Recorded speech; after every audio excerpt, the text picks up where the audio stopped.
Vamos a caminar por esta vida, sabiendo que más allá se encuentra el mar. Vamos a caminar por este suelo, pensando que alguien nos va a llamar. Si es alto el cielo, será un consuelo.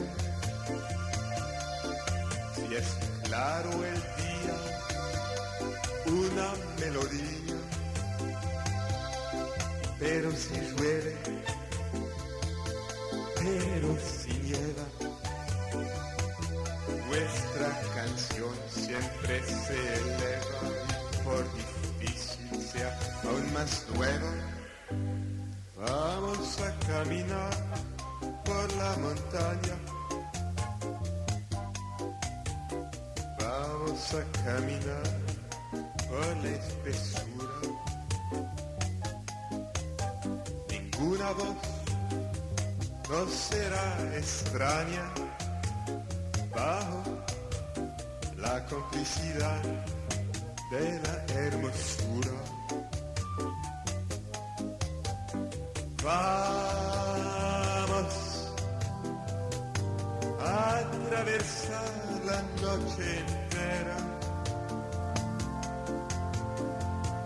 pensando siempre que alguien espera, y si no espera, no desesperes, porque tú eres, así te esperen o no te esperen. Vamos a caminar por la montaña, vamos a caminar por la espesura. Ninguna voz nos será extraña bajo la complicidad de la hermosura. Vamos a atravesar la noche entera, pensando siempre que alguien espera, y si no espera, no desesperes, porque tú eres, así te esperen o no te esperen. Vamos a caminar por la montaña, vamos a caminar por la espesura. Ninguna voz nos será extraña bajo la complicidad de la hermosura. De la hermosura, de la hermosura, de la hermosura.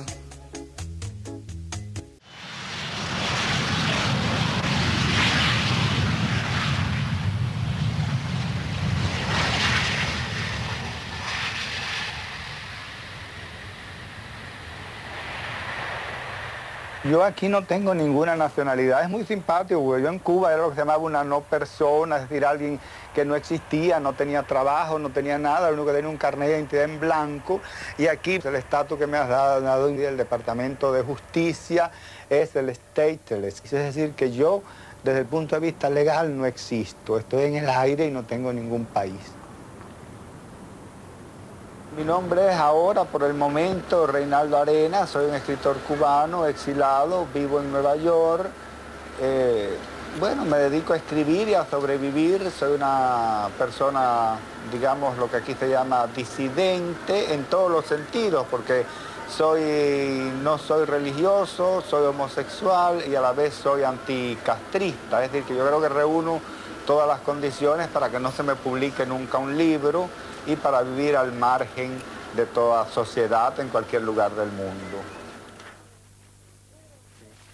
Entonces, pues bueno, esa es mi vida. Mi vida no, porque es muy larga. Este es mi sombrero, me recuerda a mi etapa de campesino, que hay una historia que siempre cuento cuando yo era guajiro. Bueno, me dijo que lo seguiré diciendo, que cuando nosotros íbamos caminando por un río, se apareció un hombre muy lindo con un sombrero y tenía un pelo rizo, un hombre muy bello. Yo tenía nada más 5 años, pero aquel hombre se acercó donde yo iba con mi madre, y mi madre se enfureció y le decía horrores, hijo de puta, canalla, vete, y le empezó a tirar piedras.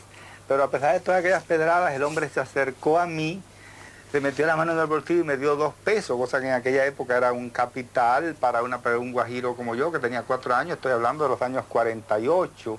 Y después mi madre empezó a llorar, el hombre se fue porque mi madre le tiró unas piedras terribles, estábamos al lado de un río y le tiró todas las piedras que aparecían a la orilla del río. Y cuando llegamos a casa de una de mis tías, que mi madre iba llorando, yo me enteré que aquel hombre era mi padre. No lo volví a ver más, nada más tengo esa imagen de los 2 pesos que me dio, que por cierto mi tía me los pidió prestado y no me los volvió a pagar, y de ese señor que se apareció y desapareció inmediatamente y me dio aquellos 2 pesos. Bueno, de aquí lo que yo como, lo casa más rápido. Esto es una cosa que me preparé aquí mismo con comida de niño. Estos son malangas y aguacates y espinacas. Y como mucho, esto es papaya, que nada más la soporto así en compotas. Y estos son comidas de niño, sí, completamente. Yo creo que debe ser que yo no he perdido mi condición infantil, porque yo sigo siendo un niño, desde luego, y hago la misma vida de siempre. Me gustan mucho los juegos, me gustan mucho las bromas y me gusta mucho el mundo infantil. Y además es mucho más práctico para una persona sola, pues comer comidas de niños, son menos dañinas, más agradables, muy fácil de preparar.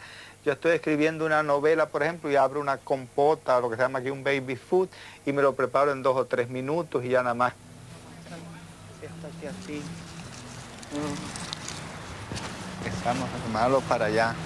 Yo siempre cuando vengo a Miami, no vengo a la ciudad de Miami, que es una ciudad realmente espantosa. Entonces yo siempre vengo para la playa y precisamente para esta zona, que es la zona más peligrosa. Tal vez porque a mí me gusta mucho vivir siempre al borde del peligro. Es emocionante saber que a lo mejor al salir de la calle me van a clavar un cuchillo o me van a violar, cosa que ya es difícil que a estas alturas desgraciadamente me suceda. Pero bueno, siempre es interesante vivir en esta zona. Yo siempre vengo desde hace 10 años casi a esta zona y muchas veces a este mismo hotel.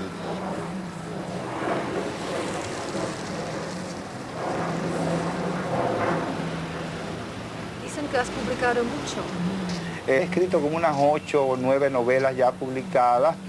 Y desde luego en Cuba solamente publiqué una, pero todas las demás se publicaron en el exterior.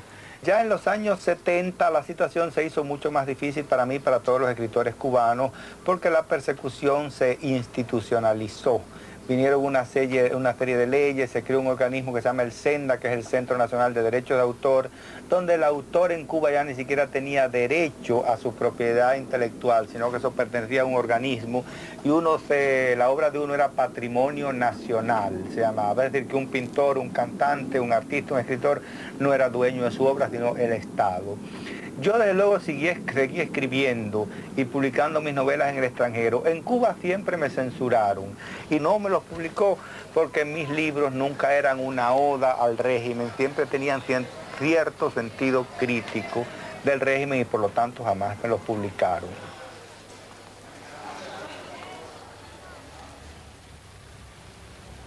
En el año 73, la policía llega a mi casa, me arresta, me quitan todos los papeles que yo tenía allí y me llevan al Morro. El Morro es la prisión más sórdida de Cuba. Ya lo cambiaron y ahora es un museo, pero de todos modos sigue la cabaña donde se fusilan a la gente. Entonces en el Morro yo estuve unos 2 años y la situación allí era terrible porque a mí no me pusieron con los presos políticos, en los cuales hay cierta clemencia. Yo fui con los presos comunes. Me lanzaron como un caso común, aunque evidentemente lo que aparecía en mi causa, además de la cosa homosexual y todo, era la cuestión de que había publicado una serie de libros en el extranjero, daban los detalles de los libros, que yo era un enemigo del régimen, bueno, todas las cosas más insólitas. Aparecía un enorme informe que había enviado la misma UNEA sobre mí. La misma gente que me daban palmaditas en el hombro, como Nicolás Guillén, era administrador de la UNEA, y todas las otras gentes, hicieron un informe terrible. Y allí en el Morro sobrevivir fue muy difícil, porque eran asesinos que se mataban por cualquier cosa. Y mi situación con aquellos asesinos fue difícil. Cuando ellos se enteraron que yo era escritor, me tomaron cierto respeto, no porque respetaban la literatura, sino porque dijeron, ay, te necesitamos para que nos escribas cartas a nuestras mujeres o a nuestros amantes. Y entonces yo siempre era el escritor del Morro, que siempre le escribía a ellos, y más o menos sobreviví en ese tiempo.